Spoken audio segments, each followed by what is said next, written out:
السلام علیکم ورحمۃ اللہ وبرکاتہ۔ سنو نیوز ایچ ڈی میں آپ کا خیر مقدم ہے۔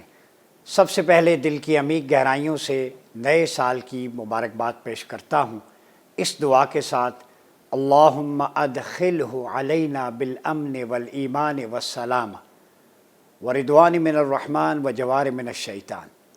یہ سال نو کی دعا ہے جو کریم آقا علیہ الصلوۃ والسلام نے پڑھنے کی تلقین کی ہے، اس دعا کے ساتھ کہ 2026 پاکستان کے لیے، امت مسلمہ کے لیے خیر و برکت کا، امن کا، خوشحالی کا سال ثابت ہو۔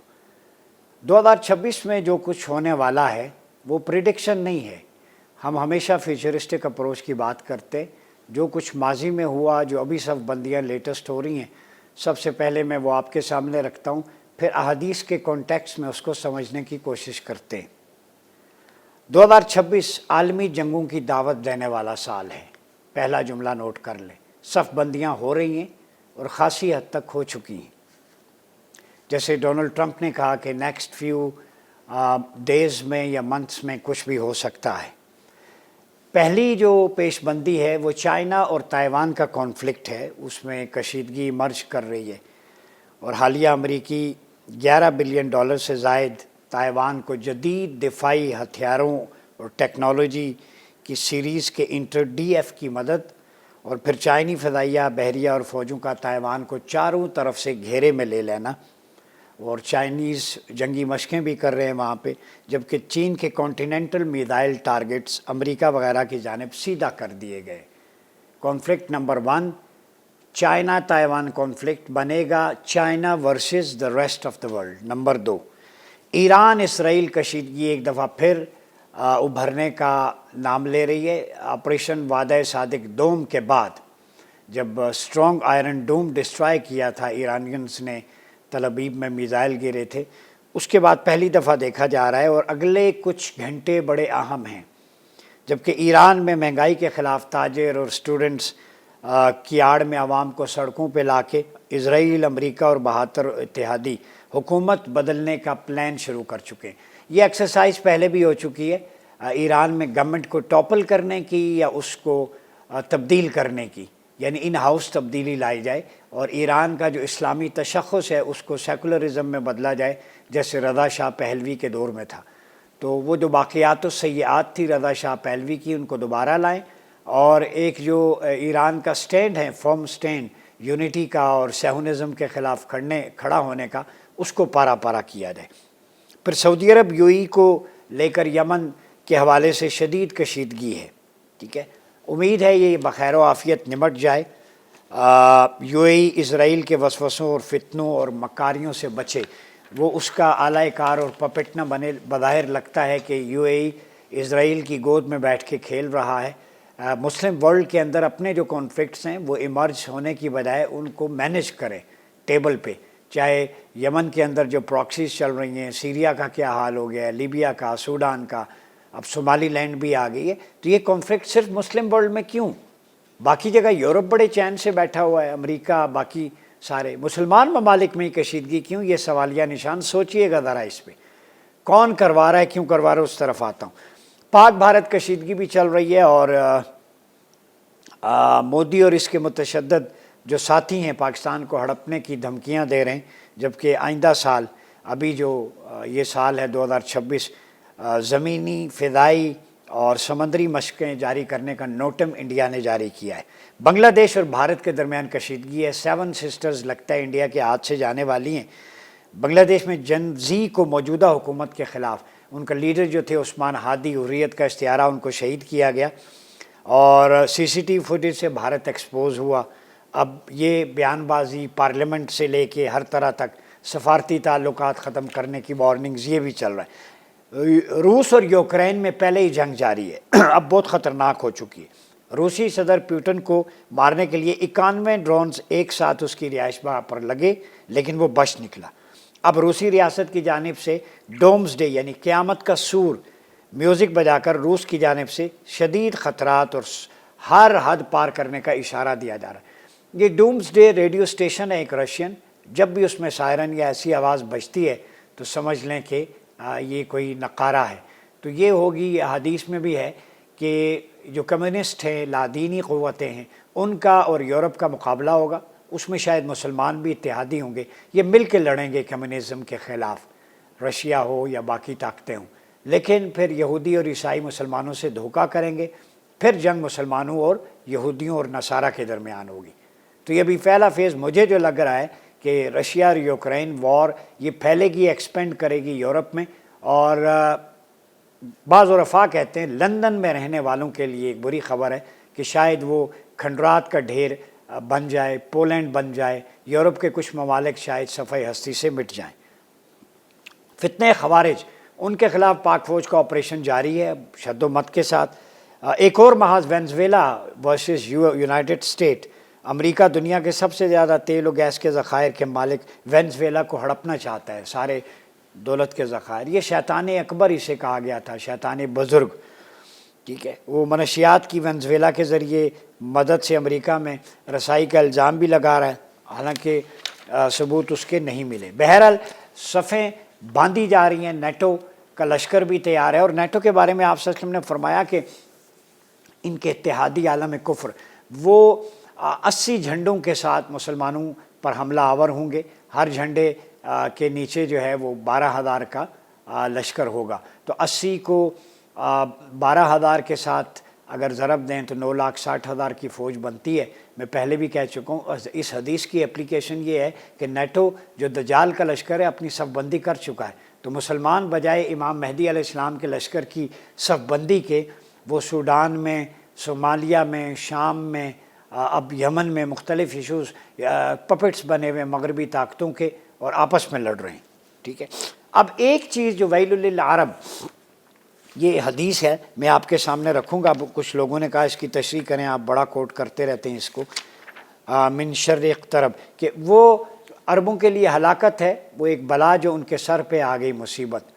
تو بعض لوگوں نے کہا تو عربوں کے تو بہت سارے فضائل بھی ہیں، تو آقا علیہ السلام نے فرمایا کہ 3 چیزوں کی وجہ سے عربوں سے محبت کرو، اور وہ عربوں سے محبت جو ہے وہ 3 چیزیں بڑی امپورٹنٹ ہیں، وہ میں آپ کے سامنے رکھ دیتا ہوں۔ فرمایا احب العرب الثلاث لانی عربی والقرآن عربی وکلام اہل الجنہ عربی، 3 باتوں کی وجہ سے عربوں سے محبت کرو، میں عربی ہوں، قرآن عرب سے ہے، اہل جنت عرب سے ہیں۔ محدثین لکھتے ہیں، امام حاکم نے مستدرک علی الصحیحین میں اس کو فضل کافۃ العرب میں نقل کیا، یہ حدیث بالکل صحیح ہے، ٹھیک ہے۔ لیکن دوسری طرف جو ابو سعید خدری کی روایت ہے، بے شک تمہارا باپ ایک آدم علیہ السلام، عربی کو اجمی پر فضیلت نہیں، اجمی کو عربی پر، ٹھیک ہے، الا بالتقوی، یہ بھی ہے۔ تو یہاں جو 3 چیزوں سے محبت کا کہا گیا ہے کہ میں عربی ہوں، قرآن عربی ہے، اہل جنت کی زبان عربی، یہ تو ایمان کی علامتیں ہیں، تو ہم اس سے مراد وہ اہل عرب ہیں جو ایمان پر ہیں، یعنی وہ نفوس قدسیہ جو حضور کے دور میں تھے، صحابہ کرام، پھر تابعین، تبع تابعین، اہل بیت علیہم السلام، جو حق پر تھے، ان سے محبت واجب ہے، لیکن کلیتاً سارے عرب سے محبت کا نہیں کہا گیا۔ حضور نے ویل للعرب کہا، ہلاکت کی دعا کی، تو ایک مطلب یہ ہے کہ جب وہ اپنے قرآن و سنت سے سیدھے راستے سے ہٹ جائیں گے تو پھر ان سے محبت کا کوئی جواز باقی نہیں رہے گا۔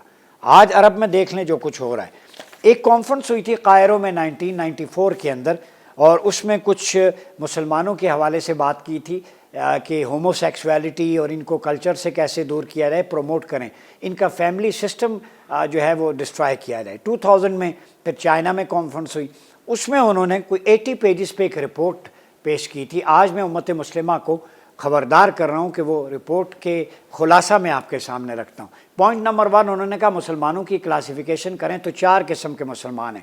نمبر 1 فنڈامنٹلسٹ، نمبر 2 ٹریڈیشنلسٹ جو مسلمان ہیں، اور نمبر 3 جو مسلمان ہیں وہ سیکولر ہیں، اور نمبر 4 جو مسلمان ہیں وہ ماڈرنسٹ ہیں۔ یہ 4 تقسیم ہیں۔ جو فنڈامنٹلزم ہے، بنیاد پسند، میں اس کو بنیاد پرستی نہیں کہتا، بنیاد پسند بھی کہتا ہوں، جو قرآن، سنت اور اجماع اور اجتہاد پہ قائم ہیں اپنی سوچ کے ساتھ، وہ صرف مسلمان وہ ہیں۔ اس رپورٹ میں لکھا گیا ہے جو اسلام کو مسجد اور معبد تک نہیں سمجھتے بلکہ ایک پورا نظام حیات سمجھتے ہیں، اور ان کا ماننا یہ ہے کہ جب تک دنیا کے اندر معیشت، تجارت، عدالت، سارے نظام اسلام کے تابع نہ ہو جائیں، کلیتاً اسلام کی ٹوٹیلیٹیرین تھیوری جو ہے وہ غلبے کے لیے، ڈومیننس کے لیے ہے، اس میں ہمارا شمار ہوتا ہے۔ جیسے میں آپ کے سامنے بیٹھا ہوں. We are fundamentalist, we are proud of being fundamentalist. ہم بنیاد پرست ہیں, قرآن و سنت سے جڑے ہوئے ہیں. دوسرے ہیں ٹریڈیشنلسٹ, وہ کہتے ہیں روایت پسند. علماء مشائخ جو وارثان محراب و ممبر ہیں, انہوں نے کہا ان کا کام ہے مسجد تک بس دعوت و تبلیغ دینا, تو یہ ہمارے لیے اتنا بڑا تھریٹ نہیں ہے. پہلا تھریٹ ہے فنڈامنٹلزم, جو اسلامک کلچر اور کسی پہ کمپرومائز نہیں کرتے. تو لہذا دوسرے جو ہیں وہ اس وقت تک تھریٹ نہیں ہیں جب تک وہ فنڈامنٹلسٹ کے ساتھ مل نہیں جاتے, تو ان کو آپس میں نہ ملنے دیا جائے. فنڈامنٹلسٹ وہ ہیں جو پوری دنیا کے اندر اسلام کی اشاعت و تبلیغ اصل روح پیش کرتے ہیں. جو وارثان محراب و ممبر ہیں وہ اسٹیٹ, ان کے اداروں کہیں نہ کہیں کمپرومائز ہوتے ہیں, وہ لینینٹ ہوتے ہیں, شاید وہ صرف دعویٰ کی حد تک اپروچ اور لوگوں کو موریلٹی سکھانے کی حد تک ہوتے ہیں. تو اگر جمعے کے دن ہر جمعے سینکڑوں کا اجتماع مفت میں وہاں ہوتا ہے تو یہ مل گئے فنڈامنٹلسٹ کے ساتھ, تو بہت بڑا پرابلم ہوگا, چونکہ وہ داعی بھی ہیں اور یہ فنڈامنٹلسٹ ہیں, محققین ہیں, دونوں ملیں گے تو ویسٹ کے لیے بہت بڑا. لہذا فنڈامنٹلسٹ کو ان کے قریب نہ آنے دیا جائے, اور جو ٹریڈیشنلسٹ علماء مشائخ ہیں انہیں فرقہ وارانہ موضوعات پہ کانفلکٹ میں, مناظرے میں, جدل و جدل میں پھنسا دیں تاکہ وہ اصل روح کی طرف نہ لوٹ سکیں. ٹھیک ہے. تیسرے ہیں ماڈرنسٹ, جو اسلام کی جدید جو ہے جدت کے ساتھ آگے آتے ہیں اور ہمارے ساتھ ایک ان کی کیا کہتے ہیں کمپیٹیبلٹی جو انٹرفیتھ ہارمنی سے ریلیٹڈ ہے, وہ اتنا آگے ہیں کہ ان کو انویسٹ کریں, ان کو ٹی وی پہ لائیں, یہ مغرب کے لیے خطرہ نہیں ہے, یہ سب کے لیے ٹھیک ہیں. اور چوتھا سیکولر ویسے ہی ہماری مٹھی میں, جو کہتے ہیں اسلام بس کلمہ پڑھ لیا باقی اپنی مرضی ہے, میرا جسم میری مرضی والے. تو یہ چار تقسیمیں, یہ 2000 میں 25 سال پہلے یہ رپورٹ پیش کی گئی. تو آج حالت یہ ہے کہ پوری دنیا کے اندر مسلمان اس روشنی میں دیکھیں تو بٹے ہوئے ہیں. آپ صلی اللہ علیہ وسلم نے فرمایا تھا فتنے تمہارے گھروں پہ بارش کے قطروں کی طرح برسیں گے, حرج ہوگا. صحابہ نے فرمایا کیا؟ قتل عام ہوگا. تو آج قتل عام ہو رہا ہے. وہن ہوگا. فرمایا کیا؟ حب الدنیا و کراہیت الموت, دنیا مال و دولت کی محبت اور موت سے نفرت یا موت سے دور ہونا. تو آج مسلمانوں کی جو طاقت تھی قرآن و سنت سپریم لا 313 اور 72 اگر کامیاب ہو سکتے ہیں تو آج ہمیں بھی اپنی صفوں میں اتحاد پیدا کرنا ہوگا. تو یہ انسائٹفل انالیسس کا مطلب یہ ہے کہ مسلمان اپنی صفوں کو درست کریں اور دیکھیں کہ کہاں پہ فالٹ لائنز ہیں, ان کو ختم کریں. یہ سعودیہ, یو اے ای, یمن, سیریا, لیبیا, یہ اپنا حال تو دیکھ لیں. صومالیہ 2 حصوں میں بٹ گیا, سوڈان, اب اسرائیل دیکھیں صومالی لینڈ کو سب سے پہلے ایکسیپٹ کرتا ہے. تو یہ گریٹر اسرائیل کی طرف 2026 بڑھ رہا ہے. مسلمانوں نے اگر اپنی صف بندی نہ کی اور ایک گلوبل نبوی آرڈر کے تحت اکٹھے نہ ہوئے تو یاد رکھیں یہ عراق کا حصہ, ترکیہ کا, یہ یمن, سوڈان, یہ سارے ممالک گریٹر اسرائیل کا حصہ بنیں گے سوائے مدینہ منورہ کے. اس پہ اللہ رسول صلی اللہ علیہ وسلم کا فرمان ہے کہ وہاں پہ یہ داخل نہیں ہو سکیں گے. تو یہ جو خیبر واز یور لاسٹ وکٹری, یہودی جو پلے کارڈز آج کل اٹھائے پھر رہے ہیں نا, یہ آپ کو سوچنا چاہیے. Khyber was not our last victory. Salahuddin Ayubi کو بھی یاد رکھو, چاروں خلفاء کو یاد رکھو. اسلام کی ایکسپینشن افریقہ پوری دنیا تک ہوئی, اور آج بھی بنیان و مرصوص میں یاد رکھو Khyber was not our last victory. Yes, our last victory will be the decline of دجال, دجال کی شکست, defeat of دجال. جو تمہارا لشکر ہے, تمہارا امام ہے, اس کی شکست جو قیامت سے پہلے ہماری انشاءاللہ آخری اور حتمی فتح ہوگی, اور اسی پہ اس کے بعد قیامت ہوگی. تو مسلمانوں کو ہمارا کام ہے علمی فکری لحاظ سے جھنجھوڑنا. احادیث کی اپلیکیشن بڑی امپورٹنٹ ہیں. کتاب الملاحم ہو, فتن ہو, اسٹڈی کیا کریں. میں نوجوانوں سے بھی کہوں گا مستقبل کی پیش بندی قرآن و سنت سے بہتر کوئی نہیں ہے. قرآن سے بہتر فیوچرسٹک اپروچ کسی کی نہیں ہے. نبی پاک صلی اللہ علیہ وسلم نے جو فتنوں کے باب میں مستقبل کی پیش بندی کا بتا دیا تھا, سیریا کے حالات, غزہ کے, شام کے, امہ کے, فتنوں کے, باہمی تنازعات, وہ بیان کرنے کا مقصد ہے. جب ایسا وقت ہے تو اپنی صف بندی درست کر لینا, ڈائریکشن درست کر لینا. تو حضور کا کام تھا اینٹیسپیٹ کرنا, ہمارا کام ہے اس کی روشنی میں اپنے گائیڈ لائن کو, اپنے جو ٹریک ہے اس کو درست سمت پہ لے کے آنا. اپنا بہت خیال رکھیے گا. اپنے میزبان ڈاکٹر عمر ایاز عباسی کو اجازت دیجیے. اللہ حافظ.